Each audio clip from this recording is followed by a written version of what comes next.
Hello everyone, welcome back to my another mini vlog. আজ ছিল Sunday, তো ছুটি, বেলার দিকে বেরিয়ে গেলাম মাসির বাড়ি। তখন ওই 12টা নাগাদ গেছিলাম, 12টা সাড়ে 12টা। তো আজকে আমার একটা প্ল্যান ছিল সিনেমা দেখতে যাওয়ার। কি হয়েছে সেটা পরে বলছি। তো আমি আর মা গেলাম মাসির বাড়ি। মাসির বাড়িতে গিয়ে লাঞ্চ করেই বেরিয়ে গেছিলাম, কারণ দুপুরবেলায় যাওয়ার কথা ছিল। তো গেছি, এ দেখো ডাল, পেঁয়াজি, কচুরলতি আর চিকেন। তো খেয়ে বেরিয়ে গেছিলাম। আমাদের একটা মুভি ডেট ছিল। তো সেখানে যাওয়ার পর কি বলবো, আজকে ঘটে গেছে হচ্ছে, টিকিটটা আমরা কালকে কেটেছিলাম। এবার কোনোভাবে সেটা কালকের ডেটের টিকিট হয়ে গেছিলো। তো সেটা আমরা সেই সময় খেয়াল করিনি।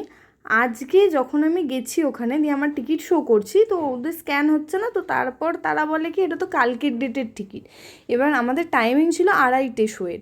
এবার কিন্তু কাল আমরা টিকিটটা কেটেছিলাম 3:05 এরকম টাইম। তো সেইভাবে যে টিকিট কাটা যায় এটা আমাদের একদমই আইডিয়ার বাইরে ছিল, যে টাইম শো শুরু হওয়ার পরও কি টিকিট কাটা যায়। তো যাই হোক, এটা জানিও না আমরা। তো যে দাদা টিকিট কেটেছিল সে আর সেটা খেয়াল করেনি।